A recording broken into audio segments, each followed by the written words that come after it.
अस्सलाम वालेकुम दोस्तों, आज की इस वीडियो के अंदर हम बात करने वाले हैं जादू के बारे में। मैजिक, ठीक है।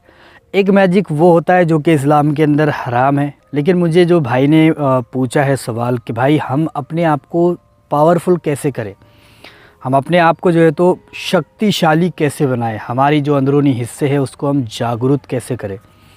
देखिए, एक तो होती है जिस्मानी शक्ति, जिस तरीके से मैं ये हाथ अपने कर रहा हूँ ये जिस्मानी क़ुव्वत है मेरी, ठीक है। या फिर आप इस पत्थर को देख ही रहे होंगे मेरे हाथ के अंदर, ये जो पत्थर है, ये जो मैंने उठाया है, इसको मैंने अपनी जिस्मानी ताकत से उठाया है, इसको अपनी जिस्मानी क़ुव्वत से मैंने उठाया है, मेरे जिस्म की ताकत है, तब मैंने इस पत्थर को अपने हाथों से उठाया है। लेकिन एक होती है रूहानी शक्ति, एक ऐसी शक्ति होती है जो दिखाई तो नहीं देती लेकिन काम बहुत बड़े बड़े करती है, ठीक है। जैसे ये पत्थर उठाने के लिए मुझे हाथ का इस्तेमाल करना पड़ा, मेरे जिस्म की ताकत का इस्तेमाल मुझे करना पड़ा, तब जाकर ये पत्थर मुझसे उठ पाया, ठीक है। लेकिन अगर मुझ में रूहानी ताकत आ जाती है, मैं अपनी रूहानी ताकत को जगा लेता हूँ, उसको ज़िंदा कर लेता हूँ, तो मैं इस पत्थर को बिना छुए उठा सकता हूँ, बिना छुए इसको उठा सकता हूँ ऊपर तक, और कहीं पर भी बिना छुए फेंक सकता हूँ। तो ये हो गई रूहानी ताकत, ठीक है। ताकत एक जिस्मानी है, जो कि जिस्म की ताकत से हम कोई चीज़ छू रहे हैं, उठा रहे हैं, उसको जिस्मानी ताकत बोला जाएगा। लेकिन एक रूहानी ताकत होती है जिसको छूने की ज़रूरत नहीं पड़ती, आप बिना छुए ही उस चीज़ को उठा सकते हो, उस चीज़ को हवा में फेंक सकते हो बिना छुए, उस चीज़ को वहाँ से सरका सकते हो बिना छुए, ठीक है। तो ये इस्लाम में हराम नहीं है, ये एक मतलब बातिनी चीज़ों को अपने ज़िंदा करना ये हराम नहीं है, अपनी रूहानी ताकत को जगाना ये हराम नहीं है। क्योंकि असल में देखा जाए तो रूहानी ताकत का बादशाह मेरा मौला अली है, रूहानी ताकतों का बादशाह मेरा मौला अली है, ठीक है। तो रूहानी ताकत इस्लाम के अंदर जायज़ है और आप भी अपनी रूहानी ताकत जगा सकते हैं। अब बात करेंगे कि कैसी अपनी रूहानी ताकत को हम जगा सकते हैं। दोस्तों देखिए, रूहानी ताकत जगाने के लिए बहुत सारे लोग बहुत सालों तक पापड़ बेलते हैं, बहुत सालों तक मेहनत करते हैं, मशक्क़त करते हैं, लेकिन फिर भी उनको रूहानी ताकत हासिल नहीं होती। वो आखिरकार हर काम में फ़ेल होते जाते हैं। अमल तो दुनिया भरे के कर लेते हैं लेकिन हमेशा वो फ़ेल होते जाते हैं। लेकिन आज की वीडियो के अंदर मैं आपको ऐसा अमल बताने वाला हूँ जिससे आपकी रूहानी ताकत 110% बढ़ जाएगी। 110% आपकी रूहानी ताकत जो है वो ज़िंदा हो जाएगी, बातिनी हिस्से आपके ज़िंदा हो जाएंगे। इस अमल को करने के लिए आपको जुमेरात का दिन लेना पड़ेगा। जुमेरात के दिन इस अमल को करने के लिए बैठ जाए, और जुमेरात के दिन से इस अमल को तकरीबन आपको 11 या फिर लास्ट 17 या फिर उसके भी 17 दिन में नहीं होता है तो फिर आखिरी 21 दिन तक आपको जो है तो इसको पढ़ते रहना पड़ेगा कंटिन्यू, ठीक है। अब आपको पढ़ना क्या है, आपको सबसे पहले तो 11 मरतबा दरूद पाक पढ़ना है।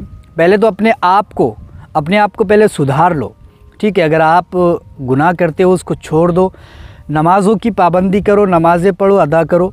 अगर हिंदू भाई इस अमल को करना चाहते हैं तो नमाज़ें वो नहीं पढ़ते हैं तो उनके लिए कोई हर्ज नहीं है, लेकिन वो फिर भी अच्छी कामों में लग जाए, जैसे किसी गरीब को दे, किसी गरीब को खाना खिलाए, किसी यतीम को दे, मतलब हर किसी की मदद करे, अच्छे कामों में लग जाए अगर नमाज नहीं पढ़ता है तो।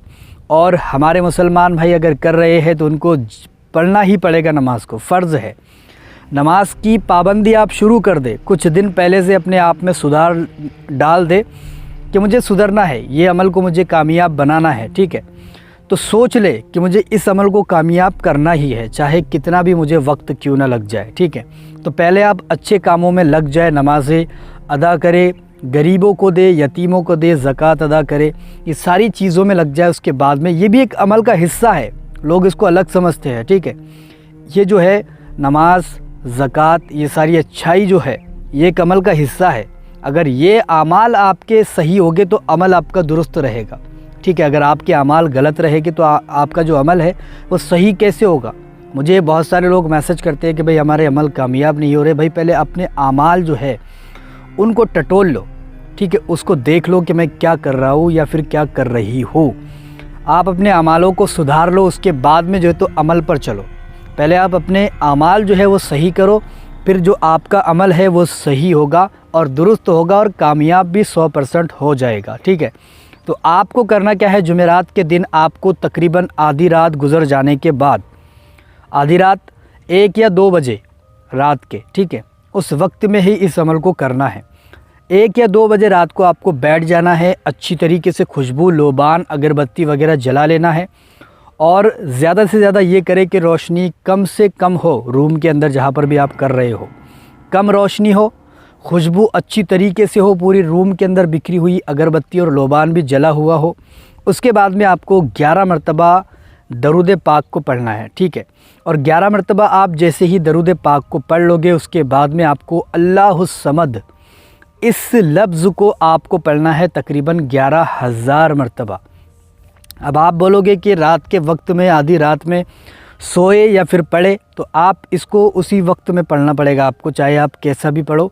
اگر آپ کو کچھ پانا ہے تو آپ کو کھونا تو پڑے گا، کچھ پانے کے لیے کچھ نہ کچھ کھونا پڑتا ہے، ٹھیک ہے۔ تو اگر آپ کو کوئی چیز پانا ہے تو آپ کو آدھی رات میں 11,000 مرتبہ اللہ الصمد پڑھنا پڑے گا، اول آخر 11 مرتبہ درود پاک کے ساتھ میں، ٹھیک ہے۔